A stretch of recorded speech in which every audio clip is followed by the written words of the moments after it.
অপরদিকে মুসলমান ভাইদের যদি গরু কুরবানি না দেয়, তার পরিবর্তে অল্টারনেটিভ ব্যবস্থা আছে, যে পারবে না এরকম ব্যাপার নয়, তারপরেও যারা কিনে ফেলেছে বা যারা এখন কি করবে এই দ্বিধাগ্রস্তর মধ্যে আছে, তাদের কথা মাথায় রেখে 12 নম্বর সেকশনটাকে আপনি, আপনার ক্ষমতা আছে, সরকারের ক্ষমতা, সেটা দিয়ে আপনি সেটাকে এক্সারসাইজ করুন।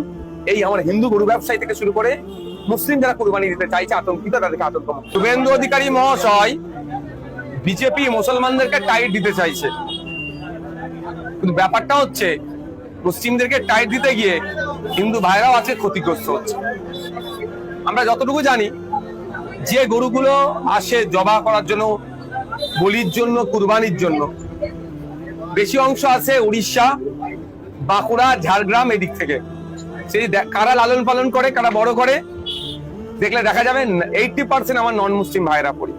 তারা বছরে এই দিনটার অপেক্ষায় থাকে, কুরবানির উৎসবের অপেক্ষায় থাকে, বছর বছর ধরে গরু লালন পালন করে বিক্রি করে যে উপার্জন হয়, এই ধরনের খবর পাওয়া যাচ্ছে। মেয়ের বিবাহ থেকে শুরু করে আনুষঙ্গিক এই টাকাটাকে কাজে লাগায় বিজেপি সরকার। যেভাবে দমন পীড়ন করছে প্রশাসনকে কাজে লাগিয়ে, এতে ক্ষতিগ্রস্ত সেটা শুধু মুসলমানরা হচ্ছে না, মুসলমানদের অল্টারনেটিভ আছে, খাসি, ছাগল, তারা কুরবানি করলে, তাদের কুরবানি জবা করলে কুরবানিটা তাদের হয়ে যাবে। কিন্তু যারা গরুগুলোকে লালন পালন করে বড় করলো, খাওয়ালো, একটা গরুর পিছনে 20,000 30,000 টাকা ইনভেস্ট করলো, যেটা 1 লাখ টাকায় বিক্রি করবে, তারা আজকে কোথায় যাবে? এই চিন্তায় চিন্তিত হয়ে ভাঙড় বিধানসভায় বামুনিয়া গ্রামে আপনি যেটা বলছেন হার্ট অ্যাটাকও করেছে, তা নাকি বেশ কত টাকা লোনও আছে, অনেকেই ধরনের আছে, তারা এখন কোথায় যাবে? এখন দেখার বিষয় যে 1950 সালে যে আইন আছে, সেই আইনের 12 নম্বর ধারাটাকে উল্লেখ করে রাজ্য সরকার ছাড় দেয় কি দেয় না, সেই মর্মে আমি দ্বারস্থ হচ্ছি তাদের কাছে হব। আমি আশা করবো সেটা ছাড় দেবে। মানুষের রুজি রুটি এখানে যুক্ত আছে, প্রায় 2 থেকে 250 কোটি টাকার একটা আরো উপরে হবে এটা বিজনেস, যার 70% কিন্তু কন্ট্রোল করতো আমার হিন্দু সমাজের ভাইরা। আচ্ছা, তারা এখানে আক্রান্ত হচ্ছে, তারা ব্যবসায়িক ভাবে লসে রান করছে। এই বিষয়ে আপনাকে নিয়ে যারা বিরোধী করে, তারা বলছে বিধানসভায় আওয়াজ তুলছে না কেন? ধরুন, বিধানসভা রীতিনীতি কিছু আছে। যেদিন বিধানসভায় এগ্রিকালচার নিয়ে আলোচনার টাইম দেওয়া থাকবে, সেদিন নিশ্চিতভাবে লেদার কমপ্লেক্সের শ্রমিকদের নিয়ে আলোচনা করা যায় না, সেদিন এগ্রিকালচারে আলোচনা করতে হবে।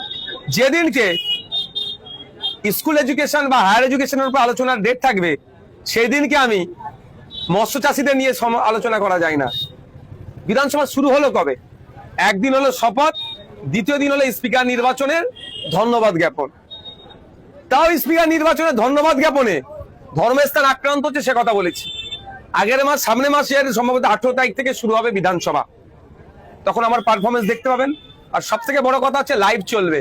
আমার তো বিশাল সুবিধা হয়েছে, কার কতটা অসুবিধা হলো জানি না, আমার বিশাল সুবিধা হলো আমি বিধানসভার মধ্যে গিয়ে কি বলি ভাঙড়ের মানুষের কথা, রাজ্যের মানুষের কথা, আর তাহলে এটা ডাইরেক্ট ভাঙড়ের মানুষ দেখবে, রাজ্যের মানুষ দেখবে। যারা সমালোচক আমাকে নিয়ে সমালোচনা করছে, তাদের সমালোচনা করে যদি সংসার চলে, একটু বেশি করে সমালোচনা করুক। এই যে একের পর এক যে আইন, নতুন আইন আনছে, তাতে করে সাধারণ মানুষের যে সমস্যাগুলো বাড়ছে, এটা নিয়ে নতুন আইন কোনগুলো বলুন? আমি একটু ভাই স্পষ্টবাদী, মুখ কাটা ছেলে, ভুলকে ভুল, ভুলকে ভুল, ঠিককে ঠিক বলবো। বলুন কোনটা নতুন আইন আছে? 14 বছরের নিচে গরু কুরবানি দেওয়া যাবে না। এটা কবেকারের আইন জানেন? তাহলে 1950 সালের আইন আছে, দেখুন। বরঞ্চ প্রশ্ন করুন 15 বছরের দিদি, তার আগে সরকারগুলো কেন এগুলোকে অ্যামেন্ডমেন্ট করেনি? এই আইনের অ্যামেন্ডমেন্ট করা যেত, ইচ্ছা করে করেনি, মুসলমানদেরকে শুধু ঝুলিয়ে রেখেছে কাগজে কলমে, মুসলমানদেরকে সঠিকরা হতে দেয়নি। হ্যাঁ, ডিস্টার্ব করেনি, আটকায়নি, ঠিক কথা, কিন্তু আইনটা 1950 সালের আইন। 2018 সালের এর একটা মামলা হয়েছিল। প্রশ্ন এখানে করুন যে 15 বছর তোমরা সরকার চালালে এই আইনের সংশোধন করলে না কেন? বিজেপি সেই আইনটাকে একটু কঠোর ভাবে পালন করানো বলছে। ব্যাপারটা হচ্ছে কি জানেন, সব পাখি মাছ খাই, মাছ রাঙার দোষ হয়। কোন সরকারি মুসলমানদের তারা দীর্ঘদিনের জন্য একটা ভালো জায়গা পেয়ে যাক, ঠান্ডা মাথায় কাজ করুক, এটা দেবে না, সবসময় পেছানে রাখার চেষ্টা করে। আর বলুন নতুন আইন কোনটা বলুন? জানতে হবে সমাজকে। আইনটা 1950-এর, কেন এতদিন অ্যামেন্ডমেন্ট করা হলো না? যারা সরকারে আছে তাদেরকে ছিল, তাদেরকে আগে প্রশ্ন করুন। বলুন। এসআইআর থেকে যাদের নাম বাদ গিয়েছে আগামী দিনে কি তাদের জন্য আন্দোলন হবে? আগামী 20 তারিখ বেলা 2:30 থেকে শিয়ালদা স্টেশনে জমায়েতের কথা বলছি। আসুন আপনারা, যাদের নাম বাদ গিয়েছে বা যারা শুভবুদ্ধি সম্পন্ন মানুষ, নির্বাচন কমিশনের অফিস, সিও অফিস পর্যন্ত যাব, হবে তো আন্দোলন। এবং মাঠে ময়দানে আন্দোলন হবে গণতান্ত্রিক প্রক্রিয়ায়, কোর্টের আন্দোলন হবে আইনি লড়াই।